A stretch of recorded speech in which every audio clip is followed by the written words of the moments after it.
Greetings, sirs and madams. I'm Seraphic0 and we're playing Gundam Battle Operation 2. So here we have one of my favorite mobile suits from the first game, and that is the full armor Slave Wraith. So yeah, I think this thing's from Missing Link. It's basically the Slave Wraith, but with everything stapled onto it.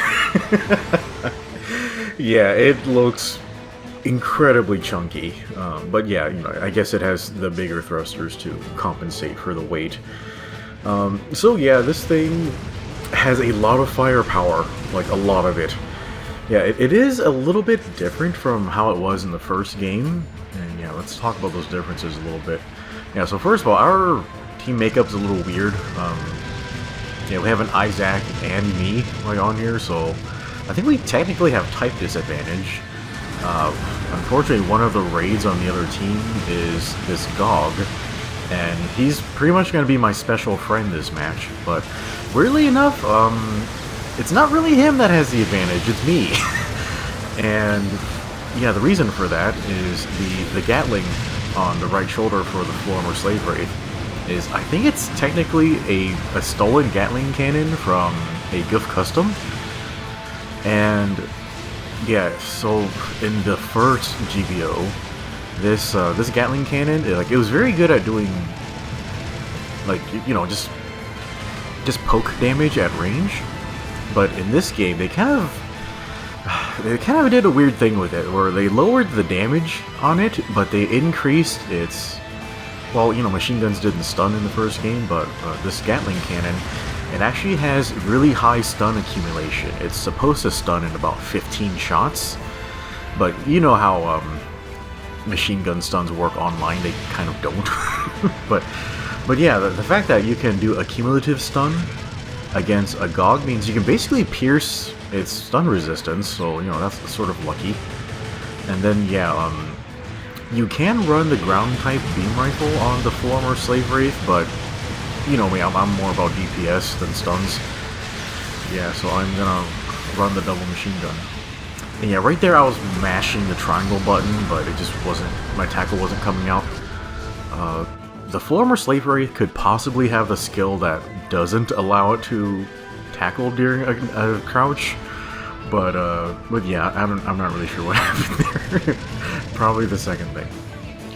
Okay, so the full armor Slave Wraith, you can tell like its mobility is very bad, but it's got pretty good DPS. It can do a good job of supporting its team from range. Yeah, so the Gatling cannon, I find that, like, you can poke from far away. Like, I find that it's very, very difficult to hit moving targets with it, and the damage is lower than on other Gatlings you find in the game, like the Zaku half cannon. I like that one's machine gun a lot better. But yeah, this thing can pump out some damage as long as you're working with your team.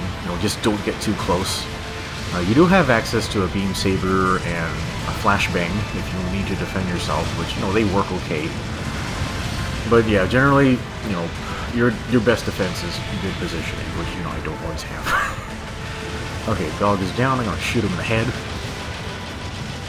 Yeah, the double machine gun, it hits very hard. Like, you can basically shred generals. It basically just doesn't really have any stun. But yeah, you can lay a lot of hurt on people with it. Okay, stop the GOG. There we go. Yeah, I get a lot of assist points in this match. Yeah, so on the left shoulder, you have the missile pod that the ground Gundams can use. Weirdly enough, it does burst fire. Like, it does 4 missiles per shot, which I don't know why the regular version of this missile pod doesn't do that, because of all the weapons in the game, that it kind of makes the most sense for this weapon to do it, but it doesn't. Because I don't know, I think the devs, well, at least a while back, they had a really strong Xeon bias. But yeah, I think they could really improve that weapon if they changed it to fire like the Xeon boombox, or like this version of the missile pod. Yeah, it makes it a lot more fun. Yeah, so here comes the GOG, and yeah, you see me pierce his stun resistance right there. Is it shock dampeners? Yeah, I don't really care for these fancy expansion things. Okay, yeah. The missiles, they're pretty good at stunning, but they have very low travel velocity. You can't really read the shots very well. Okay, my team got the GOG. Yeah, here's the other raid. Yeah, the Red Rider, this thing is really broken. I believe they should increase its cost by like 50 or something. And I burned out all of my weapons. I probably should have switched to Vulcans, like right there. I just forgot where I had it quick mapped. Yeah. Yeah, of all the machine guns you have stapled to this thing, it also has Vulcans. I think it's a chest Vulcan, it doesn't have head Vulcans. Okay, so looks like everybody's dead. Let me follow my team forward here. Oh man, the running speed on this thing. Okay, so yeah, they're in a defensive position. Looks like we're doing pretty well on the score. Let me go forward to avoid this airstrike. Oh yeah, I keep forgetting this, but since this is a slave wraith, it actually has a fake ally beacon. So yeah, you appear as an enemy unit on your radar. Yeah, so that's possibly why they didn't know it was me, like going up right there. Turns out it was the GOG on the other side of that ledge. Yeah, he could have jumped me, but I guess I caught him by surprise or something. Oh, whoops, better back up a little bit. Oh no, my Isaac. Okay, let's lay some hurt on the GOG. Switch over to the double machine gun. Okay, managed to avoid his melee. Wow, I did a lot of damage. Yeah, that's why I don't like fighting Red Riders. They can essentially hit you with a delete button before you can even react, and it's pretty boring to deal with. Like I don't know why they added power charge to the game. Like it sort of just makes the game more frustrating instead of fun.